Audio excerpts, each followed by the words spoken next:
मनुष्य संसार में कहता है कि हर प्राणी के अंदर परमात्मा का अंश होता है, जबकि वास्तविक देखा जाए तो हर प्राणी के अंदर परमात्मा का अंश नहीं होता। परमात्मा द्वारा हर आत्मा का जन्म होता है, परमात्मा के वंशक कहा जा सकता है। लेकिन परमात्मा अंश का मतलब होता है जो जुड़ा हुआ। इस प्रकार से परमात्मा एक सर्वशक्तिवान है। जैसे मनुष्य लेकर वृक्ष समस्त व्यवस्था सभी लोगों की जन्मदाता एक परमात्मा ही है।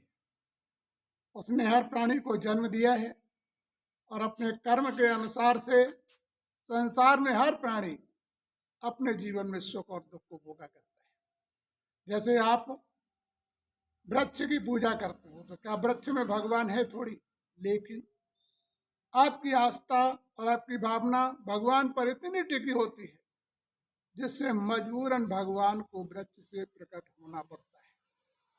तो वहां थे थोड़ी, लेकिन भक्त की एक ऐसी भावना होती, ऐसी लगन होती कि हे प्रभु, तुमने यदि दर्शन नहीं दिए तो मैं अपने प्राण त्याग दूंगा। तो ऐसी भावना जब मनुष्य के अंदर उत्पन्न होती है तो भगवान को आके दर्शन देने पड़ते हैं। लेकिन भगवान वृक्ष में नहीं थे।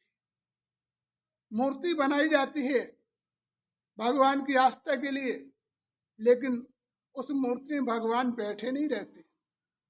जब भक्त पुकारते हैं और भक्त की लगन अच्छी होती है तो मूर्ति से भी मानव शरीर में उत्पन्न होकर वो भक्त को दर्शन देते हैं। तो विचार करो, भक्त की भावना और कर्तव्य में इतनी दम होती है जिस कारण से उस मूर्ति से उन्हें प्रकट होकर दर्शन देना पड़ता है, लेकिन उसमें है नहीं। गीता पढ़ते हो, गीता में भगवान नहीं, गीता एक मार्गदर्शन है। उस मार्ग के द्वारा पालन करने से बड़े बड़े महापुरुषों ने, बड़े बड़े महात्माओं ने इस संसार पर वो कर दिखाया जो कि आज के हमारे अस्त्र शस्त्र भी नहीं कर सकते। उनकी शक्ति से प्रकृति प्रकोपन व्यवस्था इतनी उथल पुथल हो जाती थी जो लोगों को संभालना मुश्किल होता था।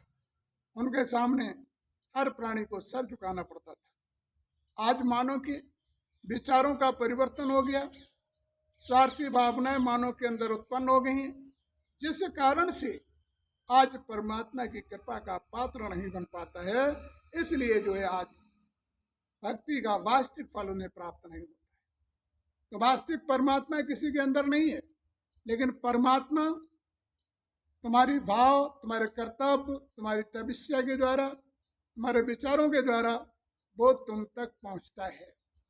इसलिए हमें अपने कर्म और विचारों को बदलना चाहिए। जैसे आग दिखाएगी, आग में ईंट डाल दो तो आग अपने गुण छोड़ देती है। इसी प्रकार से जब तुम्हारा परमात्मा से ध्यान लगा होता है तो आपके अंदर उस परमात्मिक शक्ति जो का प्रकाश पड़ता है, जिससे आत्मा की गंदगी दूर होती है, पुनरात्मा को खोई हुई शक्ति प्राप्त हो जाती है। इसलिए परमात्मा को याद करते हैं। परमात्मा हर प्राणी के अंदर नहीं बल्कि वो सर्वशक्तिवान है। जैसे उसे कण कण में क्यों कहते हैं? कण माने मिट्टी के कणों में नहीं भगवान होता है। कण इसलिए कहते हैं कि कण समान वो परमात्मा ने जो आपकी आत्मा को जन्म दिया वो भी एक कण के समान है।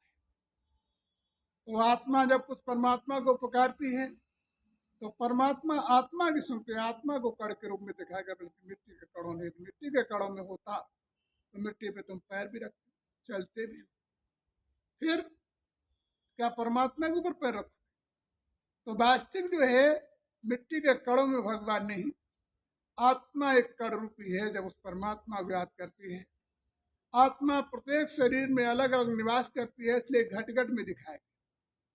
यदि आत्मा एक जगह निवास करती होती तो घट घट में नहीं दिखाया जाता। वास्तविक जो है अपने जीवन में मनुष्य को अपने जीवन का वास्तविक परिवर्तन करना चाहिए, जिससे ऐसे दिनों का सामना न करना पड़े।